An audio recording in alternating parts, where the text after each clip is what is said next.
Hello, everyone, and welcome back to Reality Vibes, where facts speak louder than feelings, and we don't apologize for common sense. Today's discussion is technically for a college anthropology assignment, but as always, I will use the opportunity to dig deeper because what we are really dealing with is a modern battlefield of speech, identity, and control. The assignment asked me to choose three social media platforms and compare how three different social or cultural groups use them.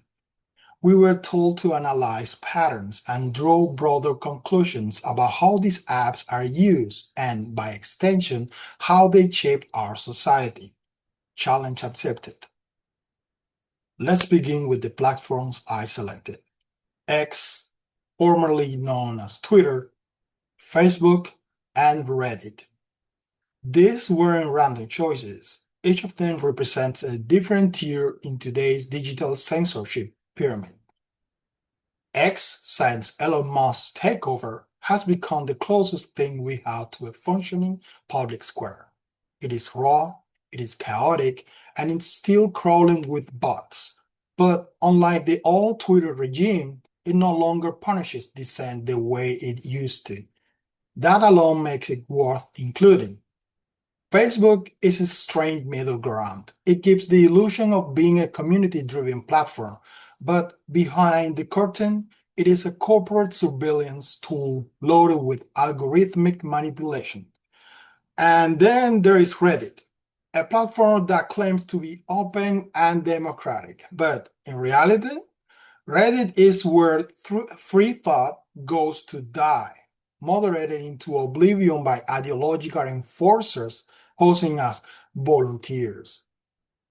For the human element, I decided to analyze three everyday individuals. All names and identities will remain private, but these profiles represent real-world people, not hypotheticals.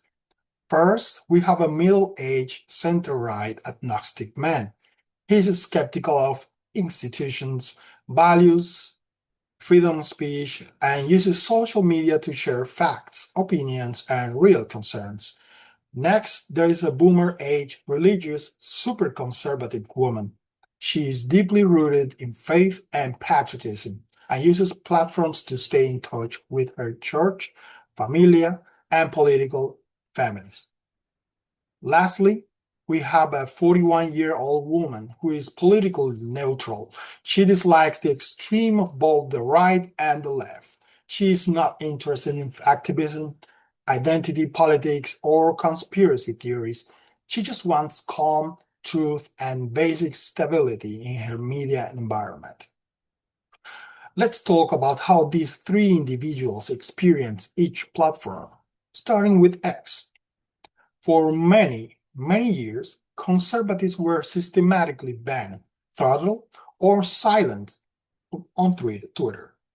The excuses from the left were always the same: hate speech, misinformation, or inciting violence.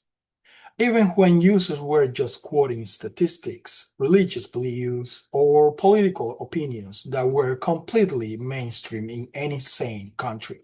Twitter operated like a digital gulag where truth was redefined hourly and dissenters were purged without appeal. Only after Elon Musk stepped in did the mask begin to slip, revealing how bad it had truly been. And despite all that, this is still happening. On April 4th, 2025, Lucy Connolly, a 42-year-old British mother and wife of a Conservative councillor, was sentenced to 31 months in prison for a tweet she posted during the Southport riots. The sentence on count one, therefore, is one of 31 months' imprisonment.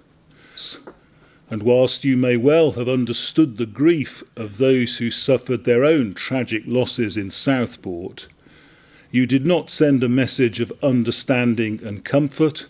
She expressed emotional outrage over the killings and criticized mass immigration policies. She deleted the tweet within 4 hours, but screenshots were already circulating. She was arrested, charged with inciting racial hatred, and denied temporary release to care for her sick husband and her daughter. Meanwhile, violent offenders convicted of actual death are already out. That tweet was made on X, which means that even under Musk, the platform is still cooperating with the UK's authoritarian regime. They have to share they have to have shared their IP or account data for sure. So let's be honest, the war against dissent isn't over. It's just shifting its mass. And let's not forget the hypocrisy, of course. When President Donald Trump was permanently banned from Twitter on January 8th, 2021, while still in office, it wasn't because he called for violence. In fact, he had publicly urged protesters to remain peaceful. Yet Twitter claimed his presence was too dangerous. Meanwhile, real dictators stay online without a problem. The Ayatollah of Iran kept tweeting death threats and Holocaust denial. Nicolás Maduro in Venezuela continued spreading propaganda while starving his people. Putin's Kremlin accounts pushed war messaging and lies during the Ukraine invasion. Chinese Communist Party outlets like CGTN and Xinhua operated freely, even though Twitter is banned for Chinese citizens. Even Taliban spokesmen tweeted proudly after taking over Afghanistan. So let's be real. It was never about safety. It was about politics. A US president was silenced while tyrants got a free pass. That's not content moderation. That's global ideological enforcement.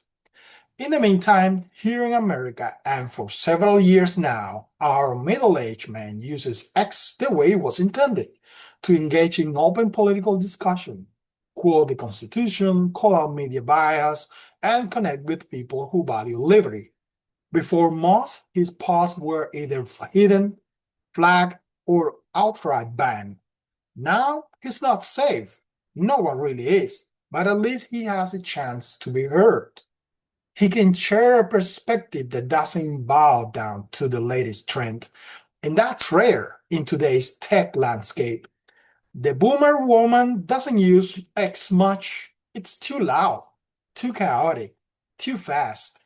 But when she does post, usually verses from the Bible or stances against abortion, she is sworn with hostility. People report her. She is labeled as hateful just for having convictions that were considered mainstream 20 years ago. The independent woman, she doesn't post at all. She reads, but even passively consuming content has consequences. She notices that if she likes a post by someone who questions lockdowns or criticizes woke ideology, her feed starts to change. The algorithm flags her as suspect. Suddenly, she's seeing fewer of the calm, neutral posts she prefers and more of the outrage that drives engagement. That's manipulation, not service. Now, let's move on to Facebook. And here is something most American users don't even realize. Meta, the parent company of Facebook, also actively collaborates with the UK's authoritarian monarchy. That's not hyperbole, guys. They have handed over the IP addresses of users who criticize their left-wing fascist immigration policies or speak against medieval violent criminals imported into Britain, destroying their cities and their whole culture. They literally flew in, get housed, fed, and paid, while the UK veterans sleep on the streets and British pensioners choose between eating and eating. The result? The thought police show up at your door. So, real decent people, British citizens, have been arrested for posting memes or disagreeing with the proclaimed socialist liberty dogma. Meta isn't just a tech company, It is a surveillance proxy for regimes that punish speech, as if George Orwell wrote those laws. For the boomer conservative woman, Facebook used to feel like a safe space. She posted updates, prayer requests, links to articles about pro life causes or constitutional values. She found community. But over time, her posts started disappearing. Her reach shrank. Sometimes she would get a notification saying her content violated community standards. What content? A quote from Ronald Reagan? A picture of an American flag? Meanwhile, grotesque, divisive, or outright false posts from radical left wing accounts will be promoted without a hitch. She's learned to self censor. That's not freedom, that's psychological conditioning. The middle aged man has all but abandoned Facebook. It's not worth it. Every post he writes is subjected to fact checks, shadow banning, or social pushback. He's not extreme, but he is unwelcome. The platform's silent message is clear. If you think differently, don't bother, and that's what he's done. The 41-year-old independent woman uses Facebook sparingly. She wants recipes, local news, maybe an occasional update from a family member, but even she has learned that asking questions, real, sincere questions, can get her flagged. During the pandemic, she once asked if anyone had concerns about the vaccine. That was enough. Her comment was removed. Her profile was worn and watched closely. She wasn't spreading conspiracy theory, she just wanted conversation, and that apparently is no longer allowed. And then there is Reddit. Reddit is the worst of the bunch. It is marketed as a free exchange of ideas. But anyone who's tried to speak honestly there knows better. You don't even need a degree in anthropology to see what Reddit's become. There are entire parody articles online mocking Reddit users as fedora wearing neckbeards connected to a telepathic hive mind called clown to clown communication. And you know what? That satire lands because it is rooted in truth. Reddit isn't a forum, it's a performance stage. Users chase karma like rats after cheese, terrified of downvotes, afraid to question group consensus. The culture rewards submission, not thought. That isn't just social media behavior, that's engineered conformity. And the moderators, they are unelected, anonymous, often arrogant, always acting like petty tyrants. You say the wrong thing, you are banned. You link to the wrong source, delete it. You offer a perspective that doesn't align with the approved narrative, you are downvoted into digital oblivion. The independent woman, again, someone who isn't even political, tried to participate in a subreddit about health and wellness. She used the word women instead of people with uterus. She was banned on the spot. She appealed. She was told her language was exclusionary. Sure. She didn't even understand what rules she had broken. It didn't matter. She was leveled and erased. The boomer woman doesn't use Reddit. If she did, she would be eaten alive. Her belief in God, her love of country, her traditional family values, those are radioactive to the Reddit mob. There is no room for prayer on Reddit unless it's wrapped in irony and liberal snark. And the conservative man, he once tried joining a subreddit that claimed to welcome conservatives. The posts were instantly met with left wing trolling, bad faith arguments, and mass reporting.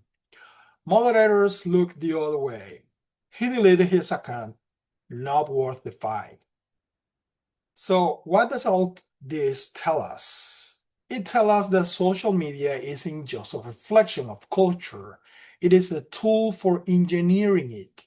These platforms, each in their own way, are filtering reality. They are deciding what ideas get to live and what ideas are too dangerous to speak.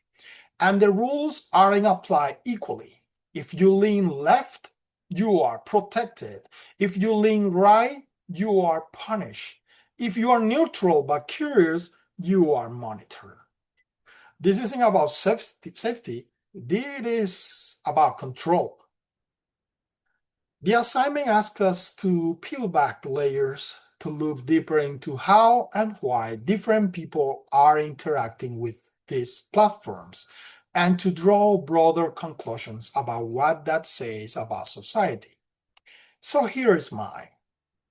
Today's social media platforms are not neutral. They are biased ecosystems built to promote conformity and suppress dissent. From the three, Reddit is the worst, an echo chamber where free speech is algorithmically punished and woke ideology is treated as sacred law. Facebook plays the long game. You are free to speak until you say something inconvenient. Then your reach vanishes. Your group gets disbanded. Your account gets flagged. X, under Moss, is a glimmer of what digital liberty might look like. It's still flawed, but at least you can breathe. But that's just here in America, because let's not forget, all of them collaborate with authoritarian regimes around the world. From communist China to the UK monarchic communist dictatorship to the Putin's regime in Russia, they all get a seat at the table until they are finally banned anyway. The excuse? We are just complying with local laws.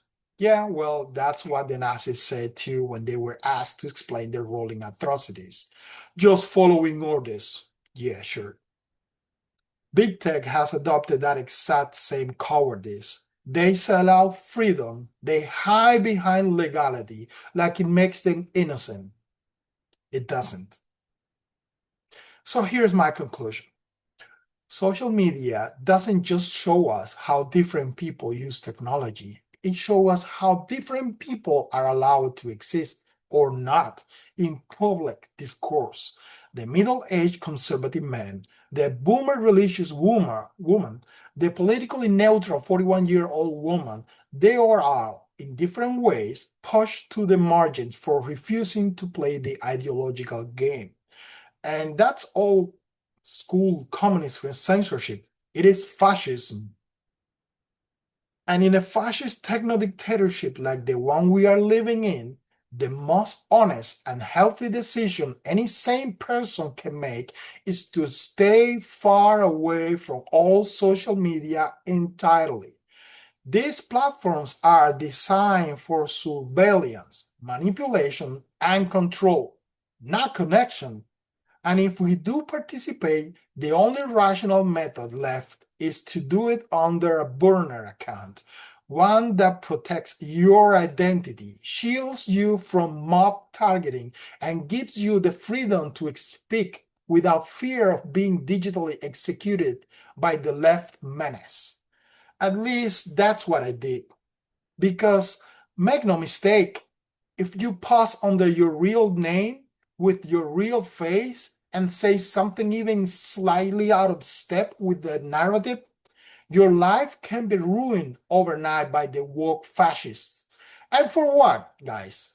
A few likes? A dopamine hit? This obsessive need for social validation is not just unhealthy, it's a modern mental illness. Broadcasting every detail of your private life to digital strangers not only compromises your safety, but it also trains your mind to measure worth by engagement metrics. It kills resilience, destroys privacy, and invites chaos. In this world, discretion is the only path to sanity. And that's why I made this video. And that's all for today, folks. You have been watching Reality Vibes, where facts speak louder than feelings. Take care of yourself. Stay sharp, stay free, and above all, stay real. Thanks for watching and good night.